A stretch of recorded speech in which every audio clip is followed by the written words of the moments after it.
नमस्कार दोस्तों, अखबार वाले में आपका स्वागत है। आज की तारीख भारत के लिए बहुत महत्वपूर्ण है। 1968 में भारत की खुफिया एजेंसी रॉ का गठन हुआ था। आज हम बात करने वाले हैं रिसर्च एंड एनालिसिस विंग यानी रॉ की। दोस्तों, आज का दिन भारत के लिए बहुत ही खास है क्योंकि आज ही के दिन भारतीय खुफिया एजेंसी रॉ का गठन किया गया था। रॉ का गठन 1962 में हुए चाइना से युद्ध के बाद 21 सितंबर 1968 को हुआ।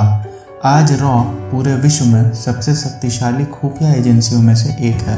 आज इसकी जासूसी के नेटवर्क पूरे विश्व में फैले हुए हैं। रॉ की मदद से आज भारत ने कई बड़े आतंकी हमलों को नाकाम किया है और आतंकियों को पकड़ा भी है। जानते हैं रॉ की स्थापना कैसे हुई। आपको बता दें कि रॉ से पहले भारतीय खुफिया एजेंसी इन्वेस्टिगेशन ब्यूरो भारत के लिए जासूसी करती थी, लेकिन 1962 में चीन से हुए युद्ध और 1965 में पाकिस्तान से हुए युद्ध को वह पता लगाने में असमर्थ रही।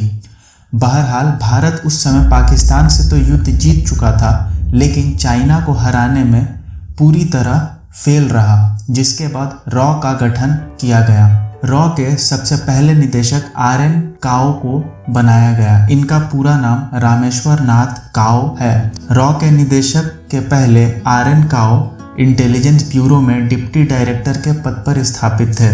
निदेशक RN काओ की भी एक ज़बरदस्त कहानी है। बात यह है कि 1950 में ब्रिटेन की महारानी एलिजाबेथ भारत के दौरे पर आई। उस समय उनके स्वागत के लिए मुंबई में एक भव्य कार्यक्रम का आयोजन किया गया। कार्यक्रम के दौरान महारानी पर फूल का गुलदस्ता फेंका। इस हरकत को नज़रअंदाज ना करते हुए महारानी के सामने एक व्यक्ति उछाल मारकर गुलदस्ते को पकड़ लेता है। व्यक्ति ने ऐसा इसलिए किया क्योंकि उस फूल के गुलदस्ते में बम भी हो सकता था, जिसे महारानी को खतरा हो सकता था। उस वक्त महारानी ने इस कारनामे को देखते हुए उस व्यक्ति को गुड क्रिकेट की उपाधि दी। RN काओ ही वह व्यक्ति थे। उस समय RN काओ महारानी की सुरक्षा सेवा के लिए मौजूद थे। 1971 में बांग्लादेश क्राइसिस और 1975 में भारत को सिक्किम के साथ जोड़ने में भी अहम भूमिका निभाई है। दोस्तों, अब जानते हैं कैसे रॉ ने पाकिस्तान के खुफिया मिशन का पर्दाफाश किया। भारत आज़ादी के बाद से ही परमाणु हथियार को हासिल करने और प्रशिक्षण में लगा हुआ था और धीरे धीरे वह आगे भी बढ़ रहा था। 1974 में जब भारत ने परमाणु प्रशिक्षण को किया, तब पाकिस्तान को यह बात बहुत खटकी।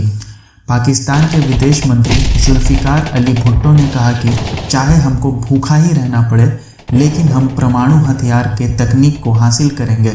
तब से पाकिस्तान चीन और फ्रांस के साथ मिलकर परमाणु हथियार की तकनीक को हासिल करने में जुट गया। धीरे धीरे रॉ को भनक लगी कि पाकिस्तान परमाणु हथियार की तकनीक को बना रहा है, लेकिन उन्हें जगह के बारे में पता नहीं था। उन्हें अपने खुफिया सूत्रों से पता चला कि पाकिस्तान के रावलपिंडी में पहाड़ी इलाकों के बीच कहूता में खान रिसर्च लेबोरेटरी में बड़े बड़े वैज्ञानिकों का आना जाना लगा रहता था। रॉ को शक हुआ कि इसी इलाके में पाकिस्तान परमाणु हथियार पर रिसर्च कर रहा है। एक दिन इसी रिसर्च सेंटर के नज़दीक एक नाई की दुकान थी। पाकिस्तानी रिसर्च सेंटर में मौजूद एक वैज्ञानिक यहाँ पर अपने बाल को कटवाने गया। रॉ ने जब इस बाल के सैंपल को रिसर्च के लिए भेजा तो रिसर्च के दौरान यह पाया गया कि उनके बालों में न्यूक्लियर रेडिएशन के अंश मौजूद हैं, जिससे यह साबित हुआ कि पाकिस्तान उस इलाके में न्यूक्लियर हथियार पर रिसर्च कर रहा है। बाद में रॉ ने भारतीय सरकार को इसे रोकने के लिए कहा, जिस पर उस समय के प्रधानमंत्री रहे मोरारजी देसाई ने मना कर दिया।